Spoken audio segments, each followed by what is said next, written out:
The Mastermind est le neuvième film de Kelly Reichardt. Qui est Kelly Reichardt? Pour ceux qui ne la connaissent pas encore, c'est la daronne du cinéma américain indépendant depuis 30 ans, depuis son premier film qui s'appelle River of Grass.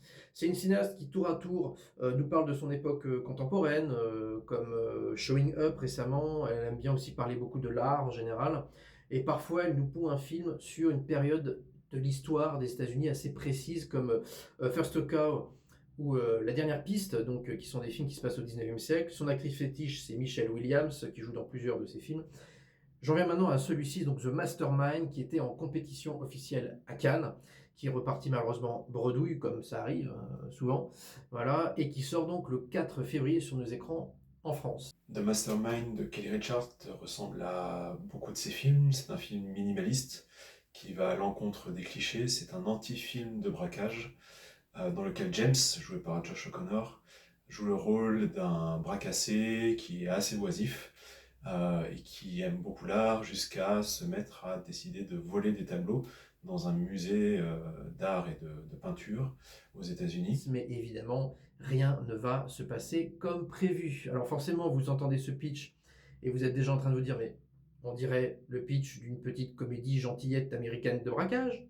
Que nenni! Ben non, parce que pourquoi? Bah parce que Kelly Reichardt, elle a plus d'un tour dans son sac, les enfants. Mais oui, parce que dans ce film, c'est simple, on rit, on a de la douleur, on a de l'empathie, on a même de la pitié pour ce personnage qui est quand même un grand loser et en plus il est maladroit. Il y a des scènes qui sont très très drôles d'ailleurs. En fait, Kelly Reichardt, avec beaucoup d'humour, va déplacer le propos, c'est-à-dire qu'elle va pas faire un film comme un Ocean's Eleven, c'est-à-dire un film de braquage cool, où vraiment les braqueurs sont mis en avant, etc. Là, on est plutôt sur...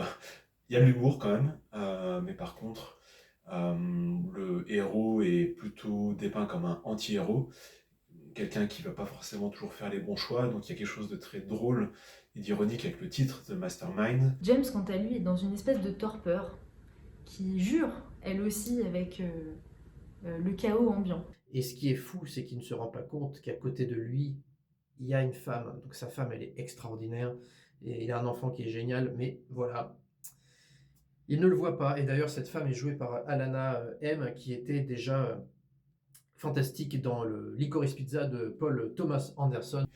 Il vit avec sa femme, jouée par Alana Haim, qu'on connaît bien aussi dans le cinéma de Paul Thomas Anderson. Ils ont 2 enfants, et en fait, ce qu'on comprend assez vite, c'est que Josh ne fait pas grand-chose pour son couple et sa famille, et c'est plutôt sa femme qui a un travail sérieux et qui nourrit la famille, qui fait les tâches ménagères, etc. Bien que Kelly Reichardt, dans ce film, ne brandisse pas l'étendard féministe, elle s'agace quand même profondément de l'irresponsabilité masculine. On est face à un homme qui ne sait pas que ses enfants n'ont pas cours le jour où il a prévu de faire un casse, qui appelle sa femme qui travaille alors que lui-même est au chômage pour savoir que faire, qui dit à ses enfants d'à peine 8 ans de vivre leur vie jusqu'à 14h le temps qu'il fasse son casse. Voilà, c'est quand même criant d'irresponsabilité. Alors oui, sa femme ne se plaint pas, ne crie pas, elle reste calme, elle se tait bien souvent, mais je trouve que ces silences nous permettent à nous, spectateurs, de nous agacer nous-mêmes. Et d'ailleurs, cet agacement se lit sur son visage. Le seul moment où sa colère pointe, c'est dans du hors-champ, et on entend en bruit de réveil cogner quelque chose et on entend James crier. Donc on comprend que James s'est pris un réveil en pleine figure. Et cette scène est très drôle parce que elle lui lance littéralement un réveil, un objet qui est fait pour réveiller les gens.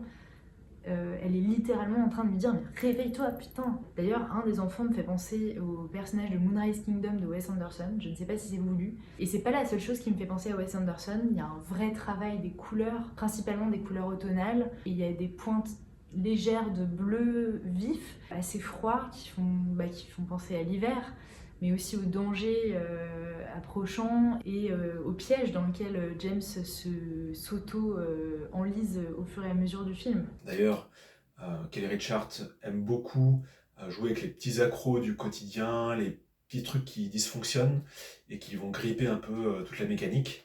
Donc on n'est jamais sur quelque chose parfait, de lisse, etc. Elle montre un peu toutes les difficultés qui viennent aussi de la vie réelle, de la vie quotidienne, du fait d'être parent, du fait de vivre dans les années 70, l'époque où se passe le film. On a par exemple des voitures qui sont pas toujours très fonctionnelles, voilà, des choses comme ça. D'ailleurs, en parlant des années 70, c'est l'arrière-plan politique que choisit Kelly Reichardt pour son film. Comme toujours chez elle, c'est quelque chose de très fin et de très subtil, c'est-à-dire que ça va être quelque chose un peu en fond, que ce soit un fond narratif, mais aussi en fond sonore, ou un fond visuel, notamment vers la fin, où le héros va être pris dans une manifestation pour les droits civiques, et voilà, va se retrouver un peu embarqué malgré lui dans le flot de l'histoire. On est dans les années 70, donc du coup vous avez l'émancipation des femmes, la guerre du Vietnam, donc contexte politique extrêmement fort, et en filigrane, en interstice, en arrière-plan, se joue un autre film que celui qu'on voit, qu'on a sous nos yeux. Et ce qui est génial, c'est que pendant que le film avance, cet arrière-plan va littéralement dévorer, cannibaliser, vampiriser, donc totalement, donc ce film qu'on voit sous nos yeux. Je ne dirai pas pourquoi ni comment, mais regardez bien la composition des cadres, la façon dont les plans s'imbriquent les uns dans les autres. Regardez bien cette mise en scène qui est d'une précision d'orfèvrerie. On sent que Kelly Reichardt maîtrise son sujet de A à Z. Il n'y a rien qui est fait au hasard, clairement. Et c'est pour ça que je pense que ce film est beaucoup plus philosophique et politique qu'on peut le croire au premier abord. Donc c'est un film qui a une richesse incommensurable. Voilà, donc Kelly Reichardt joue avec cet arrière-plan politique pour donner une connotation engagée à son film, même si elle ne va jamais élaborer un film à thèse, ou en tout cas faire quelque chose de militant de façon très explicite, parce qu'elle préfère s'en tenir à ce qu'elle connaît et partir des petites choses de la vie quotidienne, partir de ses personnages, pour ensuite créer des résonances et des échos avec notre monde actuel, puisque l'époque à laquelle se déroule le film, c'est l'époque de Nixon aux États-Unis dans les années 70. Donc, voilà, une période où la présidence de la République était entachée de plusieurs scandales, ce qui rappelle bien évidemment l'ère d'aujourd'hui sous Trump. Les dialogues, la parole de manière générale, se font rares. Il y a un important travail du corps, mais aussi un grand travail des expressions du visage. Quand il y a parole, celle-ci provient toujours d'une source extérieure, une télé, une radio, qui souvent est reflétée dans une vitre ou à l'arrière-plan ou hors champ. On revient sur cette idée de composition du film comme un tableau. À l'arrière-plan, on aurait la situation politique nationale et internationale, mais aussi la famille, donc tout ce qui est de l'ordre du collectif. Et au premier plan, on aurait tout ce qui concerne James et sa vie à lui. On est vraiment dans l'individuel. La musique, il n'y a rien à dire, elle est super, elle rythme parfaitement ce film complètement décalé. Ça reste avant tout un film à la fois de braquage, un film familial, un film drôle, un film beau également par la mise en scène, par la photographie. C'est une photographie numérique mais qui imite la photographie pellicule. Il y a des belles prises de vue, un rythme assez lent comme toujours chez Kelly Reichardt, un peu erratique, un peu une sorte d'anti-rythme, avec parfois une focalisation sur des petits processus, c'est-à-dire le fait de monter une échelle, le fait de mettre des choses dans une boîte pour ranger les tableaux, des choses comme ça, mais qui crée un décalage à la fois amusant et une sorte de contemplation aussi des gestes du quotidien, une sorte de mise en valeur des gestes des personnages pour ancrer le film dans la réalité. Alors oui, c'est un film lent, mais surtout pas ennuyant. À chaque plan, il y a plein de petites pierres précieuses à décortiquer, qui recèlent plein d'informations. La mise en scène est extrêmement bien travaillée. Kelly Reichardt compose son film comme un tableau, avec des lignes épurées, droites, qui contrastent avec le fouillis de la vie intérieure de James, de la vie de sa ville aussi, qui est en pleine élection municipale, mais aussi le fouillis de la situation internationale. On est en pleine guerre du Vietnam. Si je devais donner un mot pour ce film, c'est le mot figurine. Pourquoi? Parce que dans la première séquence du film, l'ouverture du film, ce personnage donc de Mooney va voler une petite figurine de la guerre de sécession dans un musée. Avant de sortir du musée, il laisse ses chaussures devant le gardien et le regarde. On dirait qu'il attend de voir s'il va se faire arrêter, mais rien ne se passe. C'est la première fois qu'on assiste à son sentiment d'impunité dans le film. Mais très rapidement, on comprend que c'est pas nouveau pour lui. Je pense que cette figurine, c'est lui en quelque sorte. Il est prisonnier de sa propre vie comme dans un musée, il a fait le tour de sa vie.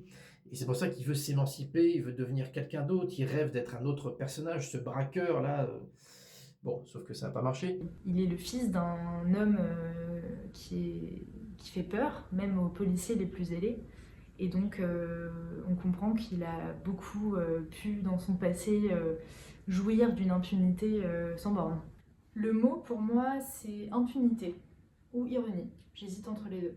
Voilà, donc c'est un film assez simple, assez modeste. Faut pas non plus survendre le film sous peine d'être déçu. Ça reste quand même un bon film, un film très plaisant. Et donc un film hautement recommandable que je vous invite à aller voir en salle et vous serez certainement, je pense, ravis de découvrir ce nouveau film de Guy Ritchard. C'est un film très intelligent, beaucoup plus malin qu'il en a l'air comme ça au premier abord. Je pense qu'il peut plaire à beaucoup de publics différents. Il ne faut pas s'attendre, je répète, à un film de braquage classique, surtout pas. N'y allez pas comme ça. Allez-y en pensant à rien et découvrez l'univers de Kelly Reichardt pour ceux qui ne connaissent pas. Et ceux comme moi, bien sûr, qui connaissent l'univers de Kelly Reichardt, vous allez tout simplement vous régaler, vous allez vous asseoir et vous allez du coup découvrir ce dernier opus de la daronne du cinéma indépendant américain. Merci à elle, c'est tout simplement formidable.